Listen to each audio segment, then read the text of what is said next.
Selamat hari Senin, semangat Senin. Selamat sore semua, selamat sore semua. Semoga sehat-sehat dan baik-baik saja. Narasumber yang akan saya ajak ngobrol nih ya, perempuan. Jeng jeng, kita tunggu saja. Katanya kelihatan jidatnya dong yang di bawah, yang nggak apa-apa. Ya namanya memang kalau kita ngobrol lewat daring gini memang kadang-kadang ada kendalanya. Tapi yang penting informasinya, ya.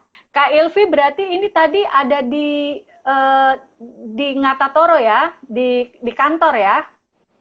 Di kantor, saya tidak lagi di sekolah alam.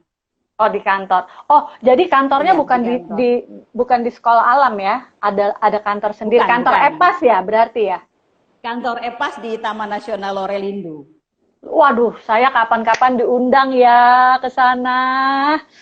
Iya, Karena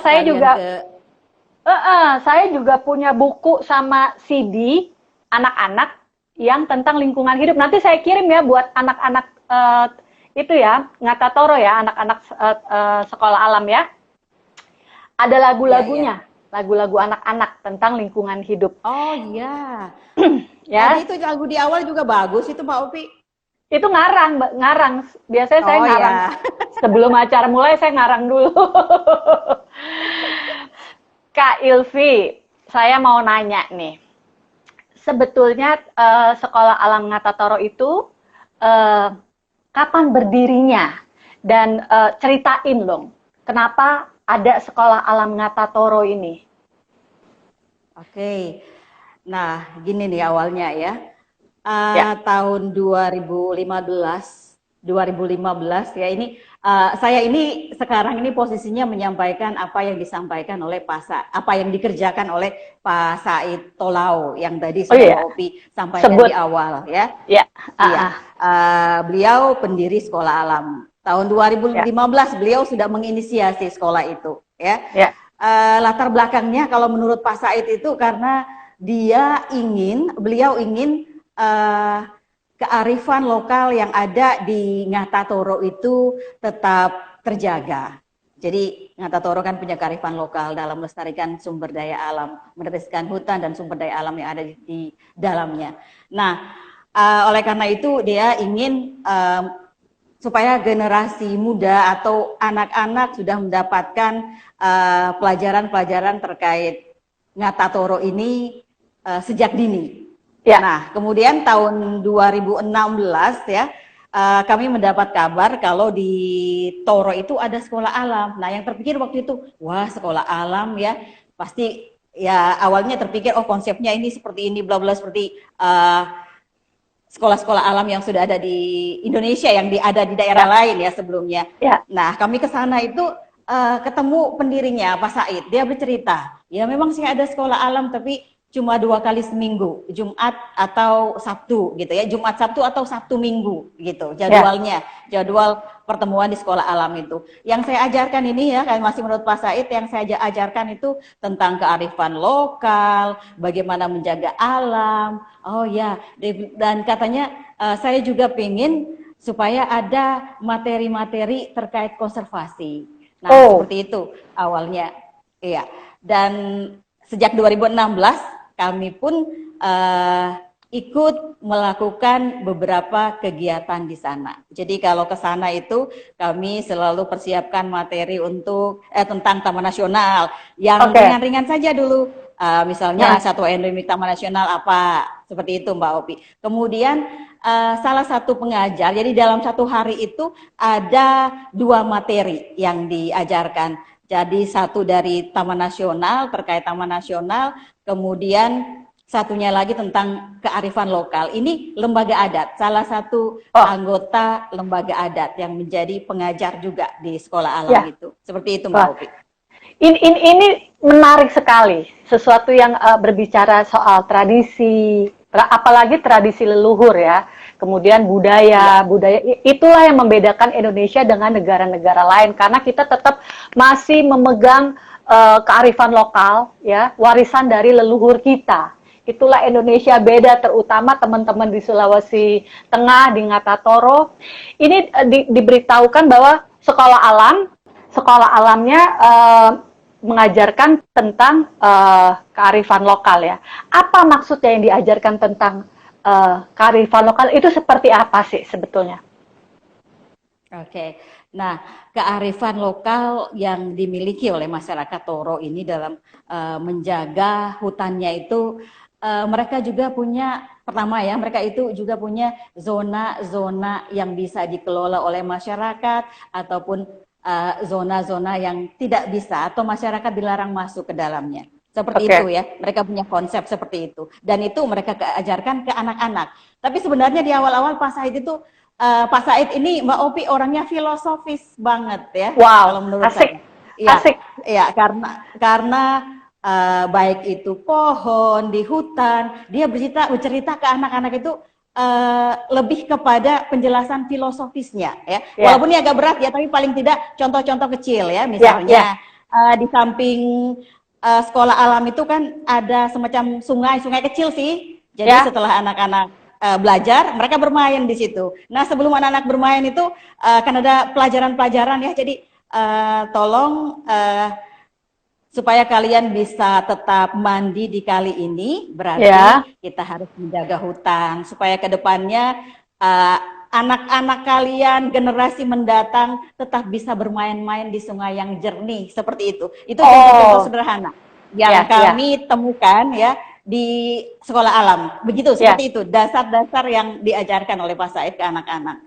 Ya, saya setuju sekali dan salut ya kepada orang-orang seperti Pak Said ya, bahwa memang peduli terhadap generasi anak saya, generasi anaknya Kak Elvianti gitu ya, bahwa sejak dini anak-anak memang harus diperkenalkan kepada alam, kemudian tidak gagap dengan alam, dan tentu saja diajarkan cara mencintai alam. Karena itu, kita hidup itu dari apa yang kita makan, bahkan air, udara, dan makanan yang kita makan semuanya adalah dari alam. Sehingga kita harus mencintai alam, sehingga alam bisa memberikan cintanya kembali kepada kita. Kurang lebih seperti itu. Kak Ilvi, ini anak-anak yang sekolah di sini punya persyaratan kah, atau siapa saja boleh ikut? Ya, ini ya di awal-awal itu memang seperti yang saya sampaikan di informasi awal ya, di skrip yang kami usulkan ke Humas kemarin, memang di awal itu muridnya 30-an. Jadi sebenarnya anak-anak ini juga bersekolah di sekolah formal, Mbak Opi. Oh iya. Jumat sore dan Sabtu sore mereka sekolah di sekolah alam, pergi ke sekolah alam untuk belajar gitu, dan bermain gitu. Sampai sekarang hanya Jumat dan Sabtu saja, seminggu dua kali. Jumat dan Sabtu aja. Iya, seminggu 2 kali saja.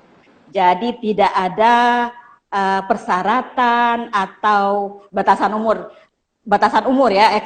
Tepatnya tidak ada seperti itu. Cuman waktu kami, ini yang lucu nih, waktu kami bikin video ya, mau buat video dokumentasi untuk belajar di sekolah alam ini, semua anak kecil itu yang umur 4 tahun ikut ke kami. Saya awalnya khawatir, waduh, anak-anak ikut nggak apa-apa, karena masuk ke sekolah alam itu kan sekitar 1 kiloan, Mbak Opi. Itu di kebun Pak Said, di kebun kakao ya, 1 kiloan. Tapi buat anak-anak di desa kan itu asik saja, jalan di pinggir kali yang kecil itu kan, sambil nyanyi-nyanyi, menyusuri kebun coklat gitu kan, kebun kakao ya.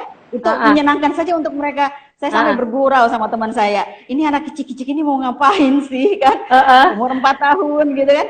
Tapi saya berpikir ketika kami lagi menyampaikan terkait alam, Pak Said juga menyampaikan tentang kearifan lokal, mereka serius memperhatikan. Saya berpikir anak-anak alam bawah sadarnya itu kan merekam ya, merekam dengan baik apa yang kita sampaikan. Jadi saya pikir, it is fine ya. Mereka mau ikut nggak apa-apa, mau ikut rame saja nggak apa-apa. Tapi ketika kita menyampaikan, oh ya kalian kalau ke sekolah, waktu itu kami lagi bagi-bagi tumbler.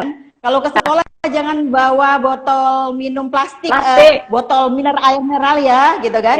Anak-anak itu pada lihat, dan mereka berebutan juga tumbler-tumbler itu ketika kami membagi tumbler-tumbler itu ke mereka. Saya pikir itu bagus ya.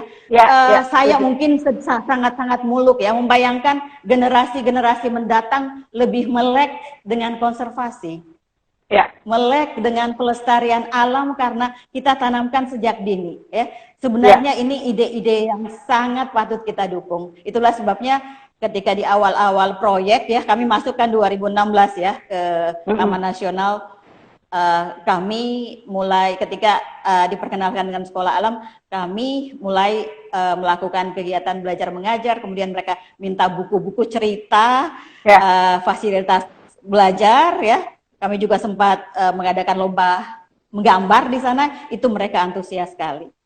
Iya, ini tadi sudah saya perlihatkan gambarnya kegiatan-kegiatan. Iya, karena konsepnya juga sambil bermain belajar ya. Jadi belajar sambil bermain gitu. Dan di alam. Jadi tentu saja anak-anak senang. Saya rasa sebetulnya anak-anak kota, anak-anak saya gitu juga senang jika diberi kesempatan untuk belajar di sekolah alam ya. Tantangan mengelola sekolah alam ini seperti apa, Mbak? Tantangannya sebenarnya ini komitmen sekolah alam itu sendiri ya. Sekarang kan belum, pihak sekolah alam ini masih dalam tahap menyusun profil ya. Kemarin kebetulan ada mahasiswa juga sebagai volunteer di sana, kemarin sempat datang ke kantor saya ya tanya-tanya di awal seperti apa karena dia ingin menyusun profil sekolah alam. Kemudian di profil itu nanti akan didetilkan juga bahan ajarnya, materinya apa saja, kan belum sampai ke situ nih Mbak Opi ya. Jadi ini tantangannya sebenarnya semua pihak-pihak yang berkompeten yang ingin mendukung sekolah ini ya. Kami takutnya misalnya kalau kami dari pihak proyek ya, tapi Taman Nasional sebenarnya sangat-sangat mendukung kegiatan ini. Tahun ini Taman Nasional Lorelindo mendukung dana operasional untuk sekolah alam ya mulai tahun ini. Tahun ini ada ya, tahun ini mereka mulai. Tadi saya sempat ngobrol dengan kepala bidang wilayah di sana, di mana di Toro ya, wilayah bidang 1 pengelolaan Taman Nasional. Kebetulan lokasinya memang masuk wilayah kerjanya Toro itu. Nah, katanya tadi tanya tentang sekolah alam, mereka ternyata punya dana operasional untuk sekolah alam. Jadi ini kalau seperti ini semua pihak terkait mendukung kegiatan-kegiatan di sekolah alam ini, saya yakin Pak Said ini tidak akan kesulitan untuk memikirkan masalah kurikulum, kemudian biaya operasional, fasilitas. Ya selama ini kami membantu bahan buku-buku, kemudian perlengkapan belajar, lemari buku seperti itu ya. Masih sangat-sangat terbatas sebenarnya. Jadi tujuan kami sebenarnya menaikkan ini juga menjadi ya siapa tahu ada dari teman-teman yang lain yang tempat mengikuti kegiatan acara ini ya, bisa sharing-sharing, oh ya seperti ini, oh ya di sini ada buku-buku gratis, bisa kunjungi website ini misalnya ya, seperti itu Mbak Ubi. Iya. Bisa share kurikulum atau modul atau ide-ide atau gagasan-gagasan. Karena asik banget. Oke, terima kasih ya. Sampai ketemu lagi. Sama-sama Mbak Opi. Sampai ketemu lagi. Salam. Ini saya akan memanggil salah satu bintang tamu lagi. Sandra. Oke. Langsung aja nih. Ya, Sandra ini nih pemudi, perempuan kota, perempuan urban gitu ya. Kemudian juga lulusan dari UI, psikologi, kemudian Queensland, Australia juga psikologi ya? Iya. Ya. Kok jadi petani? Tanpa saya merendahkan petani, justru saya kagum gitu loh. Kok kamu hebat banget sih memutuskan menjadi petani, berkebun, ayo. Kenapa? Cepetan, waktunya TikTok.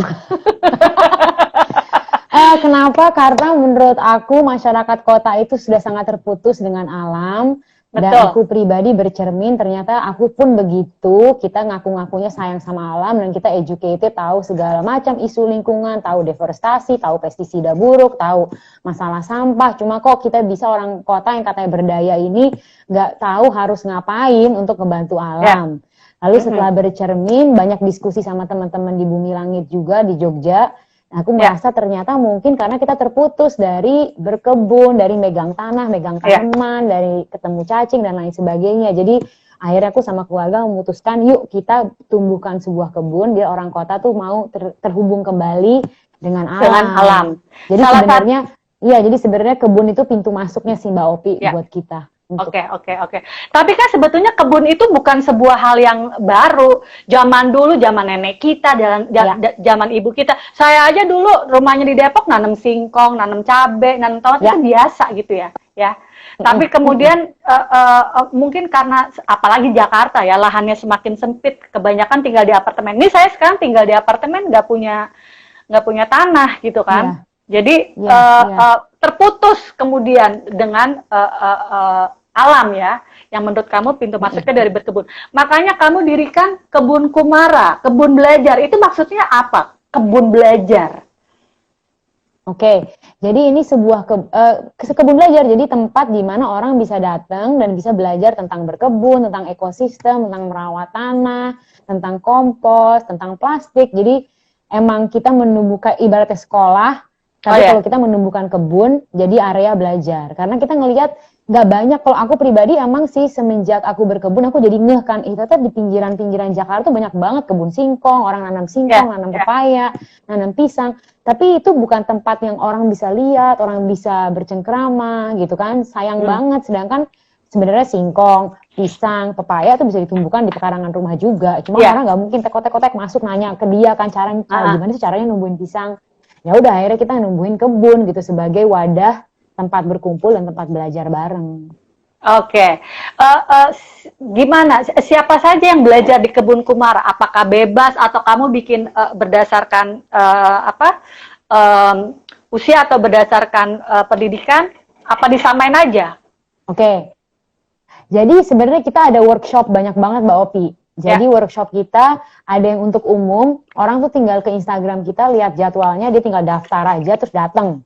Sebelum pandemi sih gitu. Kalau sekarang lagi pandemi kita online, kita sistemnya online dulu lah. Jadi orang kalau mau ikut workshop kita tinggal daftar online terus belajar lewat Zoom tentang teori berkebun sama nanti kita praktek bareng. Jadi package workshopnya, media tanamnya, bibitnya, benihnya kita kirim ke dia. Sekarang kayak gitu. Dikirim ke mereka? Sebelumnya sih yang dikirim, nanti jadi mereka bisa jadi kayak gini nih, kayak lewat handphone atau lewat laptop, nanti kita ngaduk tanah bareng, pindah tanaman, gimana cara nyemai benih, gimana cara pindah tanam bibit, itu kita belajar rame-rame. Itu tanah kita punya buat terus saking saya excited. Enggak, itu kita punya yang buat sekolah. Dulu pokoknya sebelum pandemi itu sekolah datang ke kita. Jadi kita punya kurikulum buat TK, buat SD, buat SMP, buat SMA. Jadi tema besarnya adalah berkebun. Cuma kita sesuaikan per usia. Tapi kita juga punya kelas yang umum yang sebenarnya laku banget sama ibu. Jadi ibu yang punya anak, orang yang baru nikah, orang yang baru pindah ke rumah baru, orang yang pensiun, itu sering banget datang ke kelas kita untuk belajar gitu, untuk belajar berkebun. Oke. Sandra, saya punya teman namanya Robi Nafikula, mungkin kamu juga pernah dengar ya. Dia juga petani di Bali. Maksudnya dia dengan bangga menyatakan dirinya, saya musisi dan saya petani gitu ya. Ini buat saya juga sebuah hal yang menarik gini. Di mana anak-anak muda sekarang berusaha untuk menaikkan label petani yang dilihat tadinya sebelah mata gitu ya.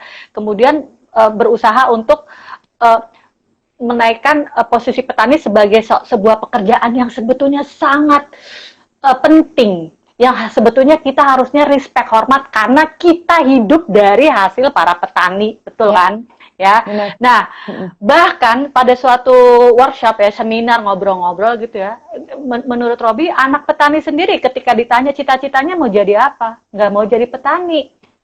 Kalau menurut kamu petani di Indonesia itu seperti apa? Sekarang kan isu sama pertanian adalah betul, mungkin kata Mas Robi juga, memang nggak ada regenerasi, sangat ada sebuah stigma yang sayangnya diperkuat oleh media kita atau tontonan yang masuk ke desa-desa bahwa yang itu nggak keren aja bertani. Ya kan, yang keren tuh kalau urbanisasi, ke orang desa pindah ke kota, kerja kantor, pakai dasi dan lain sebagainya. Jadi memang budaya yang mengangkat pertanian itu kan melemah sekali. Jadi orang yang bertani kan jadi merasa minder gitu. Nah itu nggak cuma pertanian, nelayan kita merasakan hal yang sama. Pokoknya semua yang berhubungan dengan alam tuh malah merasa jadi lebih apa ya? Nggak keren. Rendah, tapi bukan dalam hal baik. Iya, nggak keren. Dan ini makanya sebenarnya mungkin karena petaninya pada miskin kali ya, sehingga orang nggak mau jadi petani karena gue nggak mau jadi orang miskin gitu kali ya.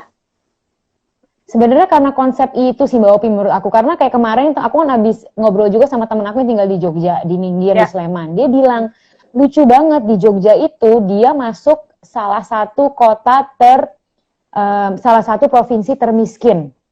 Tapi indeks kebahagiaannya mereka itu salah satu yang tertinggi. Kok bisa orang miskin tapi happy banget? Jadi cara kita mengukur kekayaan tuh terlalu bias menurut aku. Jadi kita anggap orang yang nggak punya uang itu nggak happy ya kan, atau dia miskin. Padahal dia kaya karena dia nggak butuh uang. Dia tinggal metik sayur dari kebunnya, ambil singkong buat karbohidrat. Mungkin dia kalau misalkan punya peternakan dia tinggal ambil juga. Jadi sebenarnya hidup yang kaya tuh kan seperti itu ya. Bukan kita ke supermarket harus kerja, nah itu harus ke supermarket beli, kan nggak gitu. Iya, kalau misalnya parameter kebahagiaannya dia tergantung ya. Kalau kebanyakan orang parameter hidup itu adalah dari materi. Parameter kesuksesan itu kalau duitnya banyak, punya mobil, punya rumah, ya kan, yang kayak gitu kan. Oke, balik lagi nih waktunya TikTok. Kamu sih, aku pada pengen ngobrol banyak. Nih gue daftar pertanyaannya banyak nih coy. Ask away. Terus ketika kamu memutuskan untuk jadi petani atau untuk berkebun gitu ya, sebetulnya kamu nyari apa sih? Maksud aku gini loh, kan kamu sekolahnya udah UI, Queensland gitu, terus so many opportunities di depan kamu gitu, kemudian kamu justru lebih membumi, lebih ke alam. Ketika kamu berkebun, apa yang kamu dapetin, apa yang kamu rasain? Kalau buat aku, karena aku kan lahir dan besar di kota ya. Aku nggak mau bicara buat atas semua orang kota sih, tapi aku merasa kalau dari kecil kali ya, atau dari aku sadar mungkin SMP, SMA, terus kuliah, nggak tahu, selalu ada tergesa-gesa, terburu-buru, ada selalu kesannya hidup tuh demi target, ada sesuatu yang perlu di-achieve. Iya, cepet banget, terus kayak robot. Terus memang patokan definisi sukses itu terlalu materialistis, itu terlalu duniawi menurut aku. Itu yang dijejerin ke kita lah di perkotaan. Terus aku mulai, Kebun Kumara itu kan lahir karena sebelumnya aku sempat kerja, aku sempat di NGO, sempat di yayasan, sempat di sekolah, sempat juga di corporate. Dan aku merasa di setiap dunia itu aku nggak cocok aja. Dan akhirnya aku memutuskan pengen bikin bisnis sendiri, tapi dengan impact atau dengan purpose yang lebih besar gitu. Jadi akhirnya aku terjunnya ke alam. Tapi banyak orang mungkin bingung ya, kayak kok psikologi ke alam, padahal buat aku justru psikologi sangat berhubungan dengan alam. Sangat amat. Iya, jadi kayak sekarang aja psikolog-psikolog luar negeri dibayar mahal, berapa tuh, ribuan dolar per jam. Kalau orang stres, orang depresi, pas dikeluarin harus ngapain sih saya? Dia cuma bilang kamu tinggal nyeker, jalan di atas rumput, jalan ke kebun atau ke taman, keliling-keliling 15 menit setiap hari. Itu orang udah mulai ngeh gitu, even modern science ya. Masyarakat modern tuh udah tahu, ternyata kalau kita kembali ke alam dan mendekatkan diri dengan hal-hal yang sifatnya alami, itu kita juga tenang. Jadi aku pengen banget bawa itu ke kota sih sebenarnya. Itu juga yang bikin tema hari lingkungan hidup sedunia yang minggu lalu adalah time for nature, waktunya untuk kembali ke alam, which is kamu sebetulnya sudah melakukannya dari beberapa tahun yang lalu. Ini baca, sangat disayangkan kalau ada stigma begitu di Indonesia, maksudnya mungkin yang petani tadi ya, mengenai petani. Petani miskin tapi dia bahagia, setuju. Tapi kadang-kadang petani juga hidupnya susah, gak bahagia juga sih memang. Kemarin harga tomat apa ya, yang mendingan tomatnya nggak ditanam daripada dijual, rugi, nggak nutup. Ya kan, petani tanahnya hektaran sis, oke bro. Terus sangat disayangkan kalau Indonesia, terus petani pahlawan pangan, setuju.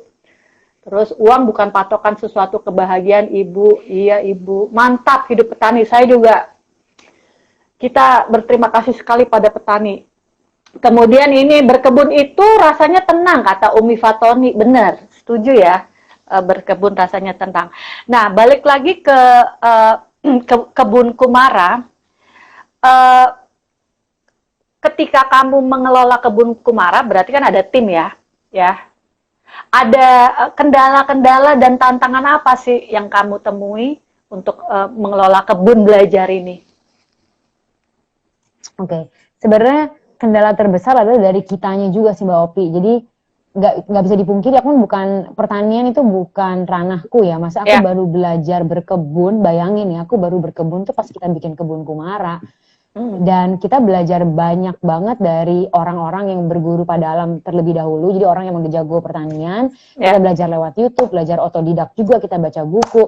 Tapi memang ujung-ujungnya di setahun setengah pertama kita bikin kebun Kumara, itu ibaratnya ya kita belajar, ya berproses aja. Jadi belajar gagal juga, karena gak bisa diburu-buru kan. Kalau kita namanya belajar sama alam kan, dia juga punya musim, kita harus paham musimnya, kita harus paham pengelolaan tanah dan lain sebagainya. Jadi itu kendala banget sih di awal, karena kita pengen bikin bisnis, tapi sebenarnya kita belum menguasai apa yang mau kita garap. Jadi ada proses di situ yang aku sangat bersyukur. Jadi kalau aku sama teman-teman di kebun Kumara selalu merasa, ibaratnya orang S2 kan dia bayar juga kan untuk dia dapat S2. Nah, kita S2-nya di alam aja pakai modal bisnis ini. Dan learning by doing ya, nggak formal. Learning by doing. Ya. Kalau stok-stok kayak biji atau benih itu kamu dapat dari mana? Ada memang. Oke, jadi karena kita sering, di awal banget kita sering bolak-balik Jogja. Terus tim aku ada yang belajar juga tentang pertanian yang sustainable di Salatiga. Ketika kita bertemu sama komunitas-komunitas itu, kita selalu barter benih, dan mereka bahkan selalu ngasih kita benih. Jadi kita dapat benih-benih lokal, benih-benih indigenous ya, benih-benih asli Indonesia dari teman-teman kita yang ada di daerah-daerah. Nah, itu kita tanam lagi di kebun Kumara. Jadi biar sustainable seeds ya, jadi nggak mati lah itu si benih-benihnya. Tapi kita juga minta, atau kita juga beli dari Bogor, dari Balitro, IPB, kita beli juga dari kita sempat kenal sama orang di Depok, kita barter benih juga. Jadi emang benih kita dari mana-mana sih, tapi kita usahakan memang lokal gitu, untuk juga memastikan keberlangsungan benih itu sendiri. Karena jangan salah Mbak Opi, benih itu bisa extinct loh. Benih itu bisa punah kalau dia berhenti ditanam, ya kan? Berapa banyak jagung yang udah punah dari bumi karena semua orang nanam jagung manis. Jadi jagung-jagung, kalau kita masih ada lah jagung-jagung dari NTT yang jagung pulut, jagung yang merah, yang putih. Tapi kalau di Amerika Selatan jagung-jagung yang biru, yang warna-warni, yang pelangi itu udah nggak ada lagi yang nanam kan petaninya. Jadi mereka punah. Jagung itu udah nggak ada lagi. Gitu semua nanam jagung manis. Nah kan jangan sampai kita gitu kan? Bangsa kita.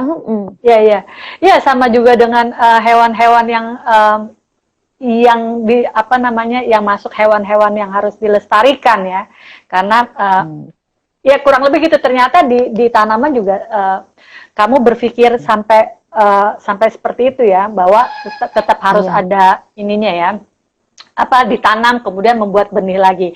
Nah, selama masa pandemi ini kamu bikin PSBB, pasti semua bisa berkebun. Itu programnya keren banget. Itu yang kamu bilang daring ya? Nah, online. Sebenarnya itu kita punya, jadi semenjak si pandemi ini, nah ini sebenarnya kebetulan banget ya Mbak Opi. Jadi pas pandemi ini udah mulai ada lockdown ini, ya semi lockdown lah ya, semua dirumahkan. Itu kan aku baru melahirkan Biru, terus aku pindah ke rumah ibuku kan. Jadi memang aku sebenarnya tanda kutip agak off dari kebun Kumara karena aku lagi habis melahirkan. Tahunya ada pandemi ini, habis aku melihat banyak orang yang curhat ke aku juga, kayak mungkin dia di rumah sendirian, terus dia stres, ya kan, dia kesepian, ada yang depresi, ada yang sampai parah banget loh. Karena kalau aku di rumah kita bertujuh, kalau dia sendirian kan berbulan-bulan sendiri kan juga berat ya.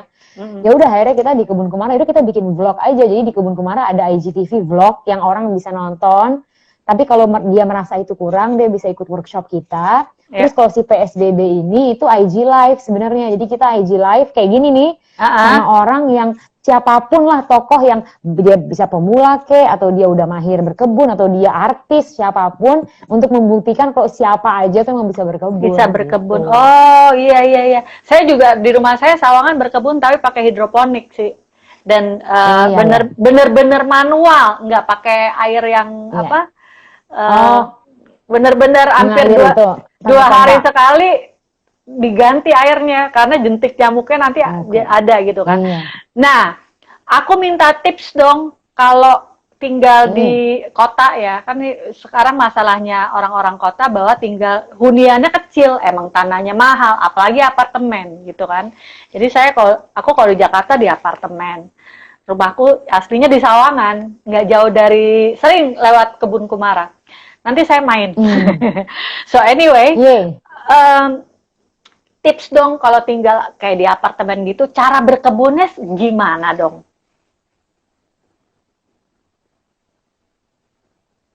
Oke, emang harus disesuaikan sih sama lahan ya. Kalau di balkon, di atap, itu memang berkebun paling ideal dalam pot. Oh, berarti pakai pot ya? Iya, pakai pot nggak masalah kok. Aku juga di rumah bundaku sekarang lahan yang aku garap adalah di atas atap.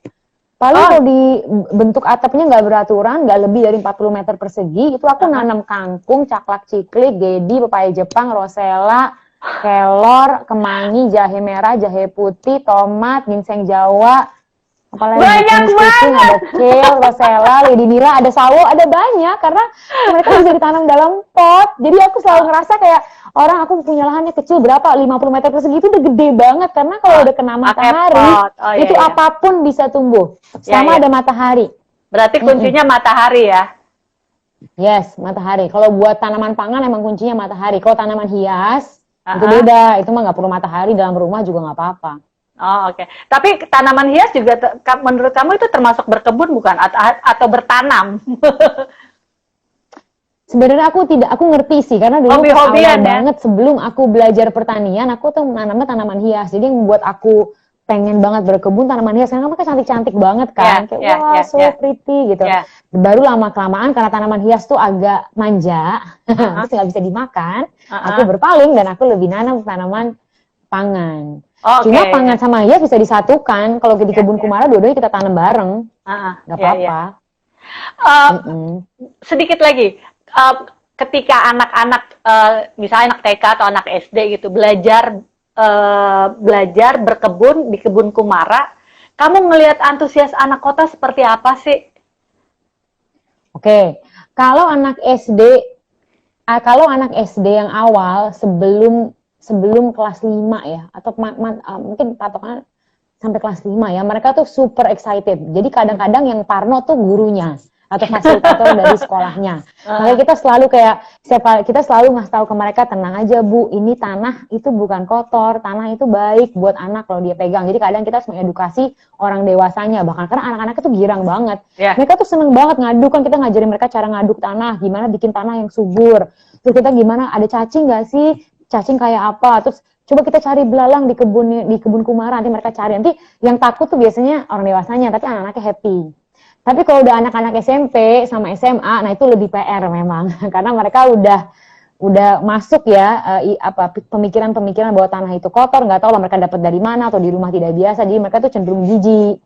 Jijik, nggak mau nyeker, takut belalang dan lain sebagainya. Jadi kalau sama mereka pendekatan kita memang nanti guru-guru mereka yang intervensi yang kayak enggak, kamu wajib, kamu mau nilai bagus harus pegang. Jadi kita tinggal nungguin guru-gurunya influence mereka, mempengaruhi mereka, habis itu baru mereka main tanah gitu. Jadi aku sih percaya kalau emang kebanyakan anak SD yang kita dapat itu happy, sebenarnya anak kecil tuh mau main di alam. Cuma keterbatasan kita membuat anak-anak SMP sama SMA kita tuh jadi kikak-kikuk gitu di alam, nggak tahu mau ngapain karena takut berinteraksi sama elemen-elemen yang ada, kan sangat disayangkan ya. Iya. Apalagi udah gadget ya kan. Terus WhatsApp-an sama pacarnya ya kan. Terus ngapain sih berkebun ya kan, udah mulai yang kayak gitu-gitu. Kalau anak-anak kan masih mau tahu gitu, excited, curiosity-nya tinggi gitu ya. Masih tinggi, iya. Terus kamu sebagai co-founder ya, Kebun Kumara, foundernya siapa? Kita berempat sebenarnya, aku, suamiku, adikku, sama suaminya. Oh gitu. Oh ini jadi keluarga nih. Kumara itu apa sih? Kumara itu bahasa Sanskerta, bahasa Sanskrit artinya generasi penerus atau generasi yang akan datang. Jadi sebenarnya kebun Kumara ini kita selalu berpikir adalah kebun yang pengen kita semua tinggalkan untuk generasi penerus di kota. Jadi bukan buat kita, tapi buat orang-orang anak-anak di kota gitu. Dan masih di Situ Gintung ya? Masih. Kita garap sebagian lahan di Taman Wisata Situ Gintung. Jadi tempat area camping itu kan banyak lahan-lahan nganggur di dalamnya. Nah, kita kerjasama dengan pemiliknya, kita sewa, kita garap-garap gitu, jadi rumah kompos, kebun gitu. Kemudian ya tadi mengolah sampah. Jadi tidak hanya menanam, tapi juga mengolah sampah juga yang ada hubungannya sama berkebun untuk dijadikan kompos. Keren. Berarti harus main ke tempat kita nanti ya, kalau udah aman ya, kalau new normalnya lancar, nggak ada second wave, insya Allah main ke tempat kita ya. Iya, I will. Thank you banget sayang, kamu keren banget. Thank you dong, nanti kita ngobrol-ngobrol lagi. Mbak Opi itu berkebun nggak sih? Berkebun sekarang? Itu dia kalau di apartemen. Kalau di rumah saya tanahnya gede memang, ada 1000 meter, ada duren, rambutan, alpukat, belimbing, mangga, terus lemon, apalagi tuh ya, yang buat digoreng apa, nangka itu emang nggak tinggal di situ? Mbak Opi tinggal di situ? Lagi ada bapak mertua yang supaya bapak mertuanya kan tua, jadi yang diisolasi di sana, maksudnya supaya dia nggak tinggal di kota. Safety aja ya. Oke, paham. Okay. Sama anak sekolah di Jakarta, jadi jaraknya agak jauh. Tapi aku akan ke kebun Kumara pasti. Keren. Thank you banget. Kamu akan ada IG live lagi habis ini nih, laris manis lah. Iya, kita ada IG live di kebun Kumara habis ini. Kalau ada yang mau nonton di kebun Kumara boleh mulai jam 4. Dikit lagi. Nyambung. Oke. Kiss buat Biru. Aku senang banget. Ini ibu yang happy, ibu yang asik. Semoga generasi muda nih yang cewek-cewek juga bisa melihat, mendapatkan inspirasi dari Sandra. Udah dipanggil ya, Mbak IG. Terima kasih ya. I love you. Bye. Bye, I love you too.